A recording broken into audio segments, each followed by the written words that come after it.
Barrister Dele make them understand say Donald Trump he not threaten any Nigeria, he not threaten any he not talk to Tinubu in a way where we say he not dey okay. A responsible man is only telling irresponsible man how to do his own duty.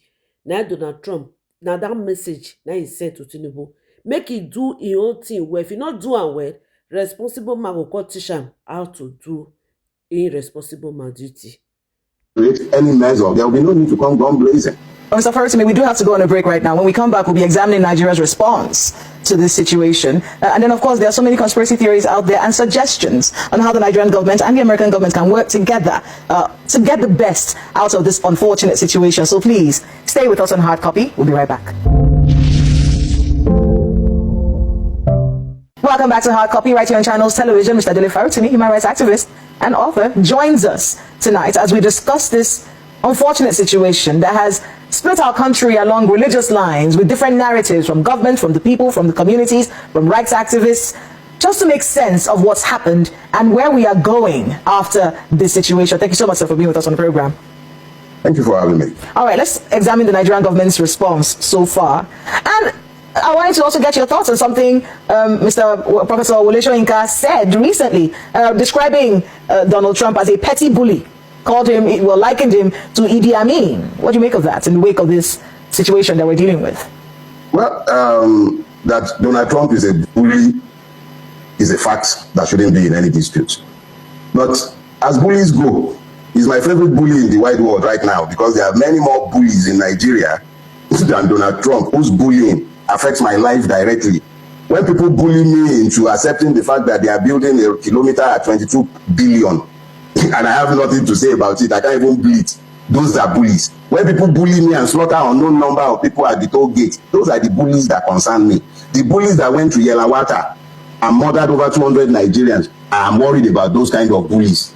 Donald Trump is a bully that is very distant, and everything is bullying, and everything has minimal effect on my life. And in recent time, the fact that he's bullying the Nigerian women class and scaring the bitches out of them makes me very, very happy. The fact that somebody in the Benue, someone on the Plateau, is going to sleep better tonight simply because Donald Trump has held the feet of the irresponsible rulers of Nigeria to the fire. I am so happy. He's my favorite bully in the wide world, and I'm loving that bully right now. But I don't want him to come to my country gun blazing. But he's a bully that I'm loving. All of a sudden, the security agencies in Nigeria appear to have woken up. I love that bully.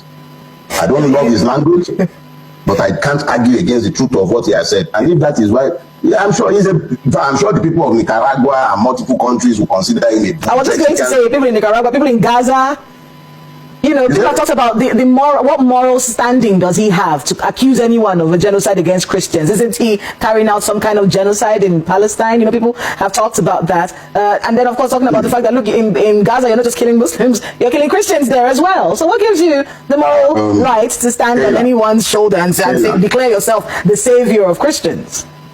Hypocrisy is the fuel of international diplomacy.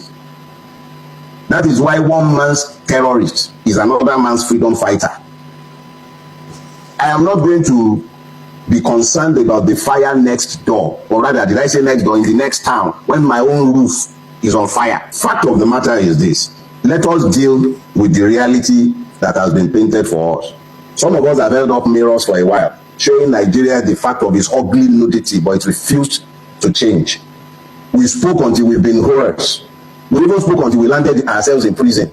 But now, somebody from outside is the one telling them the truth is not devalued in the mouth of a liar. The question is, has Donald Trump lied about the killings? Maybe you don't like the fact that he has called it a genocide, which is a very political word to use, especially when they have all these crevices to hide behind and everything. But it doesn't change the fact that unacceptable casualties have been taken within the boundary of a country that proclaims itself to be at peace, whose rulers gallivant all over the place as though people are being buried in mass graves. And we are still quibbling over what name Donald Trump is calling it. He's calling it. There was one imam a few years ago who was honored for hiding, God knows, countless number of Christians in his mosque in Plateau. Who are the people hunting those Christians? The only thing that qualified them for death was their faith, and their faith is linked to their ethnicity. Because as I told you at the beginning, Religion is a matter of ethnic, is a matter of identity in northern Nigeria. That's why the northern Christian is not the same as the southern Christian. All these pentirascals in Lagos and everywhere can be lying about whether there is genocide or no genocide. The Ekwa pastor who is burying his church members and tribesmen in droves, he knows what is happening to him. When he knows that he can't even go back to his ancestral land without risking death, he knows that it is genocide. So I don't need Trump to tell me what I have seen and heard within, and I've been speaking to, I have been using the word genocide to describe what is happening in Nigeria for close to 10 years. That all of a sudden, people whose ears were blocked and were not listening are suddenly listening. It's not because they care. They don't need Trump to tell them what's happening in their country. They are complicit in what is happening in their country. That they are suddenly bleating now is because they know that all of a sudden, somebody crazier than them is asking questions of them, not because something strange is being told to them. They are already aware of the fact of the killings, and if they don't want to call it a genocide, they don't want to call these things massacres, even though they themselves have been directly complicit. They were there in Lekki, they were there in Zaria. So it's nothing new. These are persons exercising the powers of impunity extended by the Nigerian state and the insurance that comes with that nothing will happen, they can do as they care. No consequences. How many of these murderers are in prison? Instead, they will say they are repentant. Have you ever heard that nonsense in the world? Repentant terrorists. You are calling people bandits. You are calling genocide farmer headers clash. What nonsense? Which farmer is clashing? How can a farmer who holds nothing be clashing with somebody carrying Kalashnikov and M16 rifles, and they are calling it farmer headers clash? And you find government persons peddling that idiocy.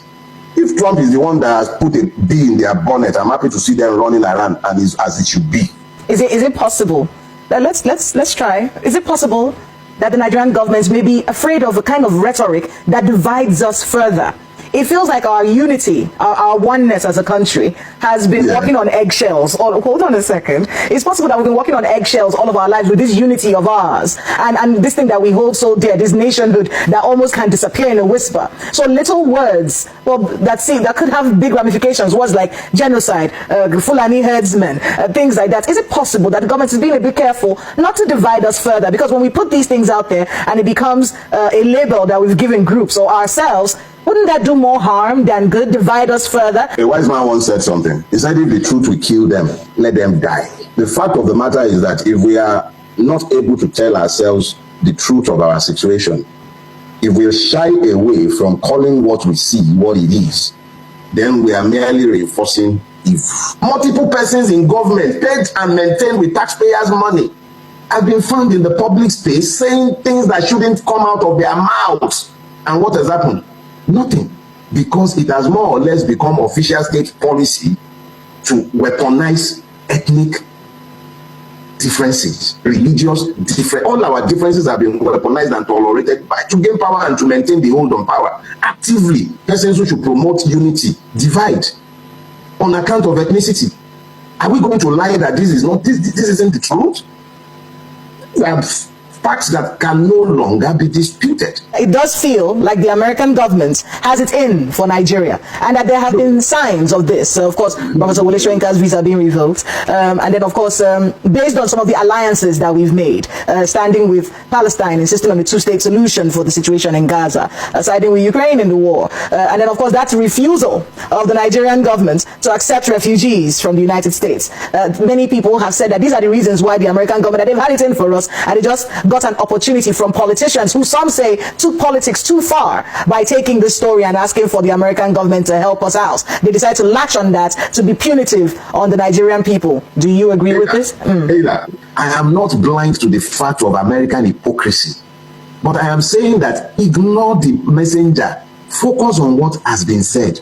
Are people dying unnecessarily in Nigeria or not?